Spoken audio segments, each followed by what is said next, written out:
Ladies and gentlemen, members of the public who are here already and members of the press, welcome to the first hearing of the 9/11 Citizens Commission, sponsored by 9/11 Citizens Watch, with support from 9/11 Truth and New York 9/11truth.org. What we're going to do is basically I'm going to go ahead. First, I'd like to do a little housekeeping, apologize for the heat and the temperature in the room. I understand that the air conditioning was running this morning for 40 minutes, and then it stopped running, and there's someone on their way to hopefully troubleshoot and get it going again. So apologize for the uncomfortable temperature and humidity.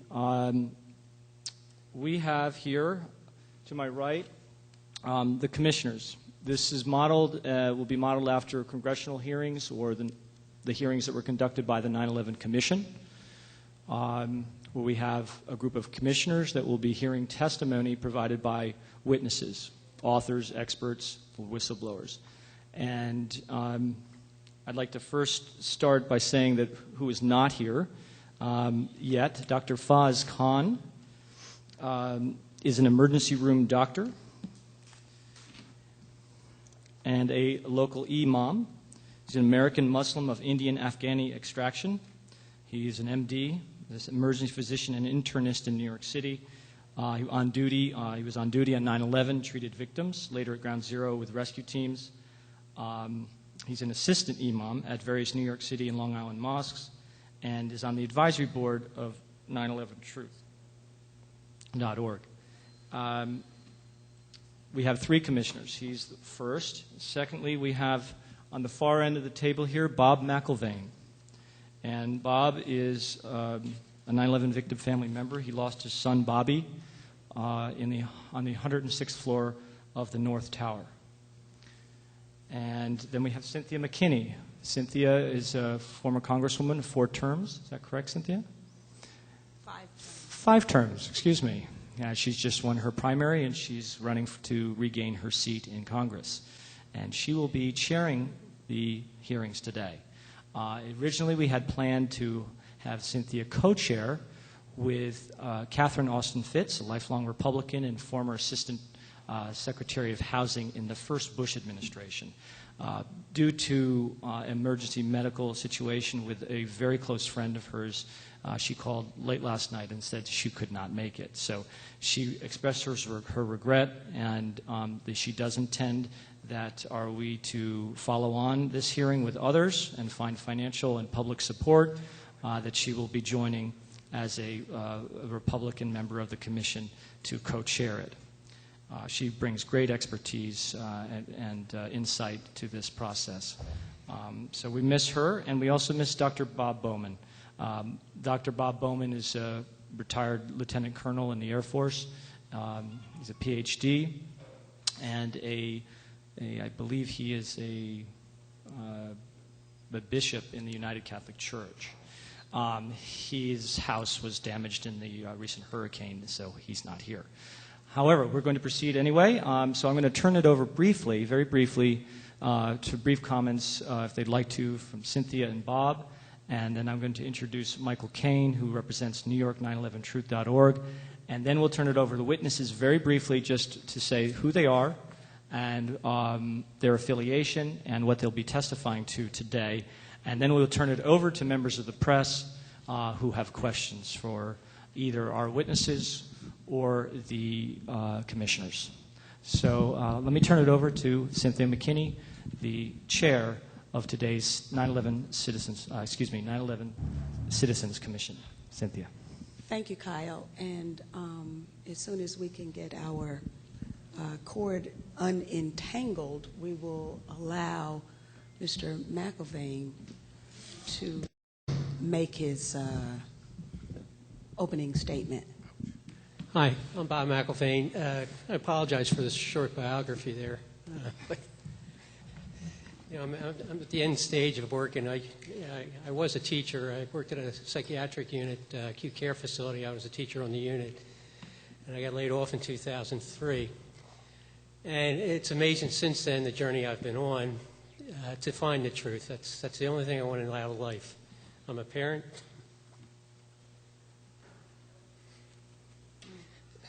I'm sorry. but it's a very difficult time of the year. Don't be sorry. No, but, well, I've spoken over 100 times in the last year, and I can never get through the beginning because it's still about Bobby, my son. And a wonderful person, a graduate of Princeton, a tremendous intellect, unaffected human being, yet he wanted to solve the world's problems also.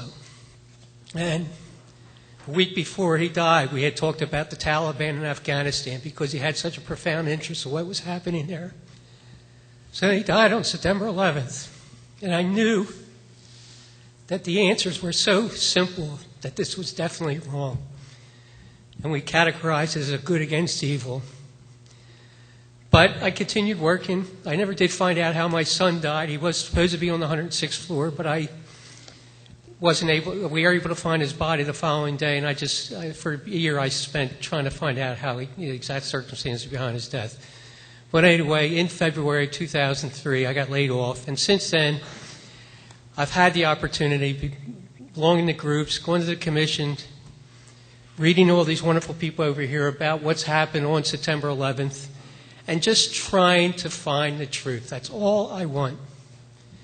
It's not that I'm looking for punishment, but I've been at the commissions, and I do want blame, because there's a lot of people blamed. 19 people that killed my son, they're dead. But there's so much that happened before then. And the truth has to come out. And we were talking about earlier, this country will not survive if we don't get the truth of this, because it will never, ever stop. And the citizens of the United States, and that's my only quest. I'll spend the rest of my life, as hard as this is, it's opening up that wound every time I talk about it, because I have to talk about Bobby. And it's difficult, and that's why it just wears on you. It just wears you down. But the thing is, it's a powerful voice. So the only thing I want to do, and that's why I'm here, is to maybe find more ways to get it out to the public. I think the rest of the world has heard the message, but I don't know, and more people in the United States are hearing the message.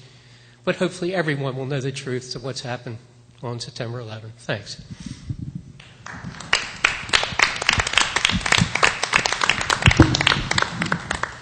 A very powerful opening statement from Mr. McIlvaine, Commissioner McIlvaine, who sets the context for us as to why exactly we are here, and the importance of the work that these good presenters, these panelists, do every day that they wake up. Their work is about finding the truth. And the reason we are here is about the truth. So now I would just like to say that I'm finally happy to be on a commission where it's okay to ask a lot of questions. Here we intend today to ask a lot of questions. Questions will be posed from the audience, and questions will be posed from the commissioners, Mr. McIlvaine and myself. Let me also mention the fact that Catherine Austin Fitz, my co-chair in this hearing, which we hope to expand to include more hearings, is not here, as has been explained by Kyle. But we also want to know that the work that she does and the important issues that she covers will not remain uncovered. That will just give us more opportunity and more need to do a follow-up hearing. Now, let me also just say that Hurricane Francis stormed into Florida and, to a lesser extent, into my home state of Georgia. And after she left, we all have to clean up. We're part of the cleanup crew. Well, the Republicans stormed into New York City just a few days ago. And you could consider the work that we're about to do the cleanup work, the most necessary cleanup work. But in this space, our minds are open, our facts are welcome. We have no political agenda other than the truth.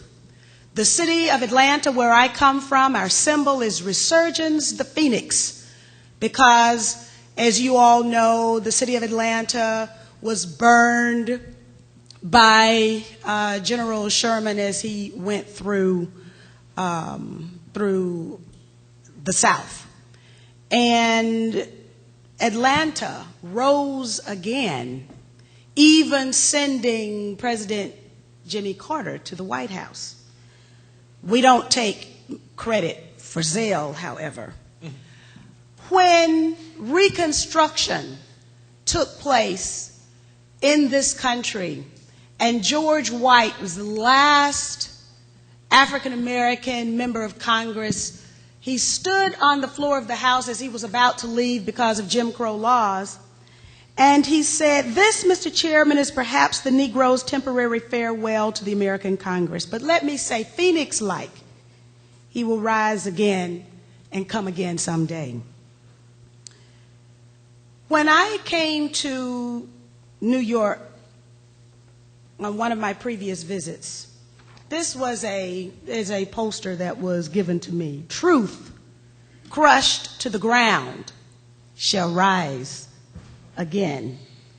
And so now we are here to say that no organization, no administration, no forces, no powers that be are going to crush the truth of what happened on September 11th to the ground.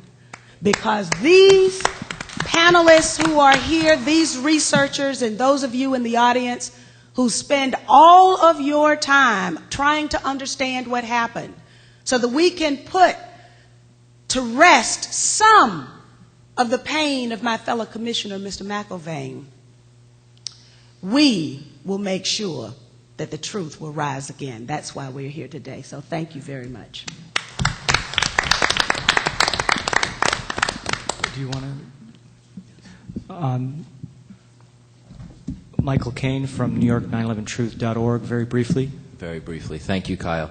I'm with New York 9/11 Truth. It's a group that we had our founding on September 11, 2003, when we had an event at the Riverside Church where some of these distinguished panelists were there, including Cynthia McKinney, Mike Rupert, John Judge. It was a great event. And off of that, we decided this movement that was a research-based movement that was widely on the internet needed to get into the streets, needed to get to the people, because widely the media was not doing the job that we thought it needed to do in order to get to what both commissioners so eloquently said we're here for, the truth. So ever since January 3rd of 2004 of this year, we've been at the footprint of Ground Zero, handing out literature, holding up signs that say support victims' families, stop the 9/11 cover-up, other signs as well, and starting basically a dialogue with the people of New York as well as internationally, because Ground Zero is affording people coming from all over the world to see it. That's what we've been doing. I have to say the response has been overwhelmingly supportive. Some people disagree and debate, but that's great. That's what it's about. It's about freedom of assembly, freedom of speech, and about citizens taking responsibility for what happens into this investigation of 9/11, because the 9/11 Commission has not done a sufficient job. So on behalf of New York 9/11 Truth, I thank everybody for coming here, especially our panelists and the commissioners here. I just want to say there is one other commissioner that isn't here right now, Dr. Faiz Khan. He was also at our September 11, 2003 event. He's a great man, and I'm very honored he'll be here as well as a commissioner to hear this. So once again, I'd like to thank everybody for coming on behalf of New York 9/11 Truth. Right. Thank you, Michael. Now we'd like to move very quickly through the witnesses who are here. Obviously, we'll be hearing more from each of them later. We want to get to your questions, and we have the public waiting outside. So I'm going to turn it over first to Paul Thompson. Then we have Barry Zwicker, Michael Springman, Michael Rupert, John Judge, Jenna Orkin, and Nicholas Levis. Paul Thompson, please. Hi, my name's Paul. I've had something on the internet called the 9/11 Timeline for the past couple of years, and I'm really glad to say that 2 days ago it was released as a book published by HarperCollins. And I'm going to be speaking today on two topics. I'm going to be speaking on the foreign intelligence warnings, warnings that came from foreign governments and generally aren't that well known. And then the second thing is potential role of Pakistan in the 9/11 attacks. I'm Barry Zwicker, a journalist and media critic, and I will touch on the intersection of history, 9/11, and the media in my remarks. I'm Mike Springman. I'm a former Foreign Service officer. I'm currently an attorney in private practice in Washington, D.C. I'm going to be talking to you all today about the issuance of visas to terrorists by officials of the United States government. My name is Mike Rupert. I am the publisher-editor from the Wilderness Newsletter, also the author of a new book which is going to print even as we speak today called Crossing the Rubicon, The Decline of the American Empire at the End of the Age of Oil. I will be testifying today about a couple of important things, one of which is a series of unmentioned, unexplored war game live hijack exercise drills and other exercise drills inserting false radar blips into radar screens on 9/11. I will present to the Commission today a written confirmation that the Joint Chiefs was running a live fly exercise on 9/11, a hijack drill which confused fighter response.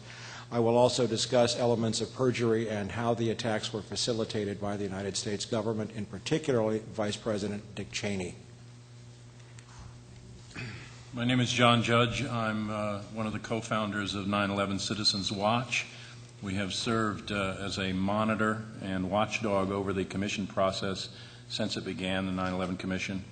And I'm here today in the role of trying to help an independent commission frame some of the questions and contradictions and omissions of the official report and the flawed recommendations that have come from those conclusions. Jenna Orkin, chairperson of the World Trade Center Environmental Organization. I'll be talking about the environmental disaster of 9/11, which was largely the fault of the White House and the EPA. The White House told the EPA to change its press releases, reassure New Yorkers for the sake of reopening Wall Street, and sacrificed the health of thousands.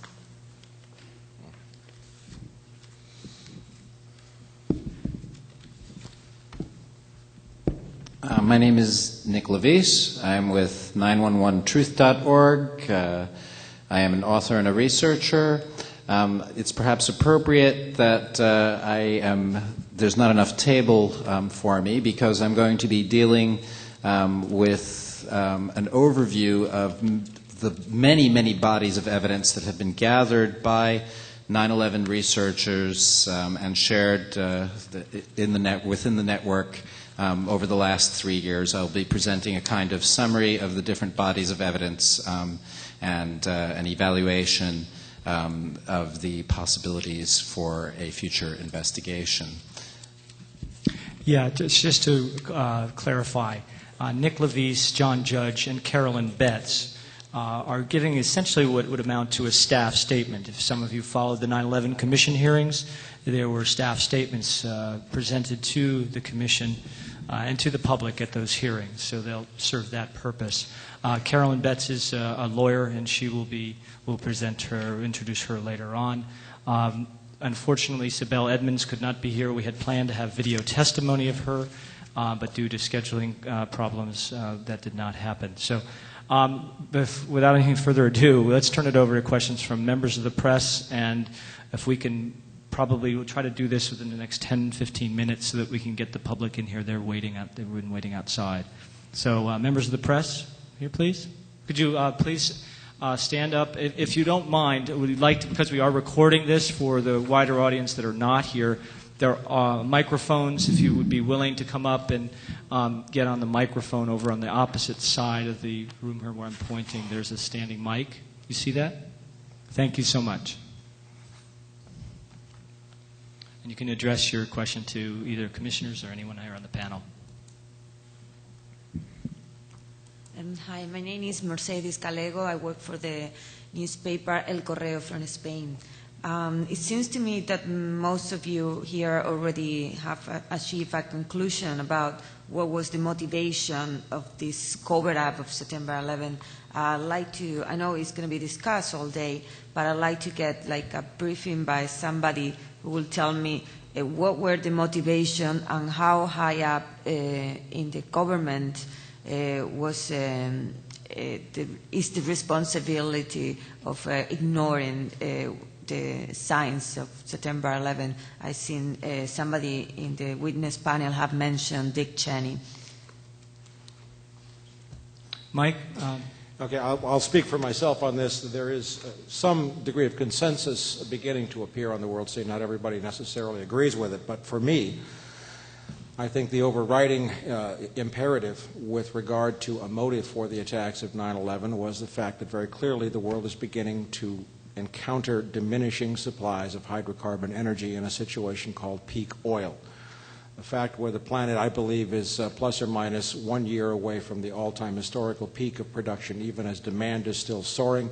And we are at a point now where global oil production will diminish irrevocably and unalterably into history, which will be probably one of the most epical changes in human history. There's an abundant record, which I present in my book, Crossing the Rubicon, showing that Vice President Cheney, through his Energy Task Force, and even before his entrance into the White House, was well aware of the situation called peak oil, that energy supplies were foremost on the Bush administration's agenda, and that a pretext in the form of a terror attack, historically consistent with Operation Northwoods, which we'll talk about today, I'm sure, with the attacks on Pearl Harbor, we needed a pretext to secure by force the world's hydrocarbon energy supplies and to pursue them around the world wherever they could be found. And I'll be talking about that at some length in my testimony today. I hope I'll be asked about it. Others may disagree about that, but clearly with the evidence we've seen with the world economy today and what has been happening to oil supplies since 9/11, as we have predicted in my newsletter, that the world is clearly behaving as if that was the case. Okay. Bob? Yeah, I do a lot of speaking. I'd like to go to high schools and, if I can, go to colleges also. And again, I'm not an authority on anything. But it's very important to me that especially high school kids understand that this isn't a one-shot deal. We look at Bush and say that the horrors of the world revolve around Bush. And I really try to trace the foreign policy of the United States, for the last 50, 60 years after World War, or 50 years after World War I, and in connection with oil. And the idea that, we're out there for the good of democracy and human rights and equality and things of this sort, but it's more about natural resources. But just try to connect the dots and to explain to people my son's murder isn't just a one-day affair and then it becomes good and evil, but it's part of the big tapestry of history that we're such an immense part of. Eric, we move on to another question. Member of the press. Hi, Anthony LePay from GNN.TV. How you guys doing today? It's a question for former Congressman McKinney. You may be back in office soon. Are you worried that participating in a panel like this is another dangerous move? And are you going to be continuing to do some of this work if and when you get back into Congress? Anthony, I'm not surprised that you would ask me that question. Is participating on a panel whose purpose is to discover the truth about an American tragedy, is such participation dangerous? It shouldn't be. This is still America. And will I continue to do the work that I was doing before I left Congress? There's no way I can stop pursuing the truth. And in fact, if anything, the July 20th Democratic primary, which put me in a position to return to Congress, actually was I would say, a referendum on pursuit of the truth. And so it would be a betrayal to my constituents and to all of the supporters who have supported me during these 2 years that I've not been in Congress for me to all of a sudden become a different person. So I'm not going to become a different person. What you see basically is what you get. And I think the voters understood that. All of the powers that be understand that. And most importantly, the activists can rest assured that we will pursue inside the halls of Congress these questions now as they once were being pursued. Thank you. Okay, we're going to need to call this to an end for now because we're behind schedule. And if you can try to catch up with the various witnesses because they don't all go on at once. So if you're a member of the press and have further questions, please try to catch them when you can. And we'll be posting their statements on the 9/11citizenswatch.org site. We'll also be making a transcript available of the entire proceedings today, all 6 hours. And those of you who are going to leave, I believe WBAI will be covering the portion of the hearings that run from 3 to 5, so whoever's on the schedule from 3 to 5. So thank you very much for your attention.